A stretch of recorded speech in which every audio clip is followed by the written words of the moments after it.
So the market was gapping up a little bit, and as of doing the recap right now, everything is negative. IWM is down 1%, SPY is down 0.7%, and Q is down, and Dow Jones all negative. We're getting into a less volatile time of the market, and now we have to look for stocks in play. It reminds me of just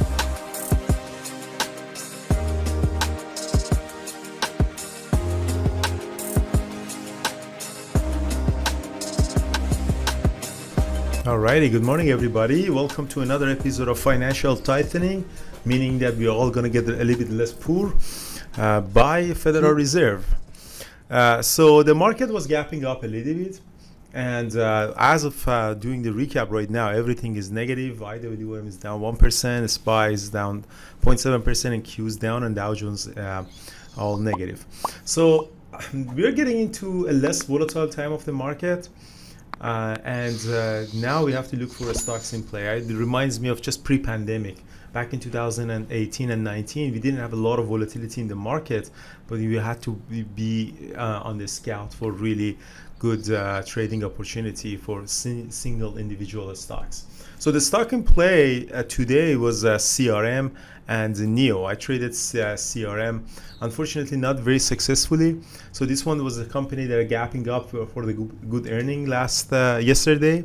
So I did try to go opening range break up on it, but I was chasing it a little bit in the open because it was a little bit extended from the VWAP. I got out of it, sold off, held the VWAP, came back up, and then ripped the higher all the way up to 184. And then 184 was this moving average on a daily chart. So if you go here, so you know this moving average on a daily chart, you see it's around 183, 184, which is also the high back in early May. And that was a really decent goal that it did. It did eventually come back. You know, it did a couple of bull flags, and I did one trade at 182.50 above to 183.50, but I really didn't get a really good run on it. I wish I was having a better run on that. So that was the CRM, and then what else we did? I did TQQQ, which was one of the better trades that I had. So TQQQ is a trade for leveraged trade of QQQ. So that did a 1 minute opening range break up, you know, from 33.90 all the way up to above 34, and I tried to catch it twice again another that, and after that it became really choppy.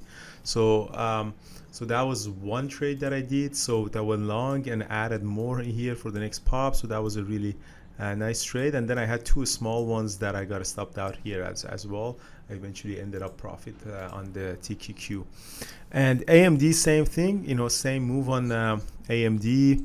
Where is AMD here? Yeah, so AMD, same 1 minute opening range break up. It did engulfing, popped up from below 102.25 all the way up to 103.50, and I added more. So that was actually this is two different trades. So that's one trade, and that's another trade. So that's these two are really interesting trade that we did.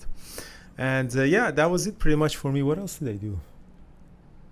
Yeah, AMD, CRM, and TQQ. That's it. So Brian, how was your day? So yeah, no, I traded. As I so just going into the open, I mentioned I was really interested. The only thing that was really interesting to me was this APPS. So it was gapping down. So I was looking at it as a rising devil trade. So it's just a continuation move lower after the market opened, and yeah, so I just got a short on it right at the open, and it dropped like a stone. I was shocked how fast it dropped. So I just kept covering it on the way down, and yeah, that was it. That was my best trade. And then CRM, you already mentioned, I traded it a few times. I should have just bought it and held it, but traded it through some whole numbers, 180 and then 183 on that last move. So yeah, so I got some nice scalps on CRM as well, and that was pretty much it. I did try to short Square, but it kind of stopped me out, and then it eventually failed. But that was for the most part, that was it. And then Megan had a really good short on the Qs. She might want to just jump in on that.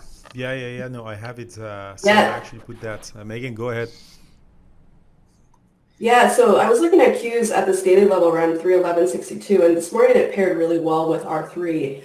We definitely got into a bit of a chop fest. There was a lot of buying and selling happening. I got stuck for a little while, but I used 10% of the ATR for the stop, so luckily I didn't get stopped out on it, and then finally we broke that compression area and just got a great move with the downside. Covered most of my position at previous day's close, and now I've got a little bit left in it just to kind of see what the overall market does for the rest of the day. Yeah, that's Nice. really nice. So you put a stop loss at 312.76. It really didn't get that, and that's a really nice 3-to-1 risk to reward. I'm just surprised that you didn't partial out. You go exit completely, or you actually partial out below that. I haven't partialed yet. I want to see if the market actually turns around. I'm playing the higher time frames, so I'm usually looking for these higher time frame levels to partial at. Because the SPY overall market overall has lost some pretty significant range levels. I'm waiting to see if it'll lose the next one and take the Qs with it for another leg down on the higher time frames. But we might just stay here for a little while, and if it holds for a while, I'll just get out of it. Awesome. Well, thank you so much. That was awesome trading. And yeah, so let's see. Qs are really bouncing back to flat. Um, yeah, Qs are bouncing back, and SPY is kind of staying in the red. IWM is the weakest one. Perfect. Thank you so much, guys. And tonight is Dr. Reed presentation on trading psychology. Dr. Reed is also want to do something interesting for all the elite members that are signing up now on an annual plan. They're going to get one free session with Dr. Reed. We're going to post the information in the website very soon. So that's exciting and generous of him. Thank you so much, guys, and talk to you tonight in the presentation. If not, tomorrow morning in the chat, guys. Cheers. Cheers. Cheers.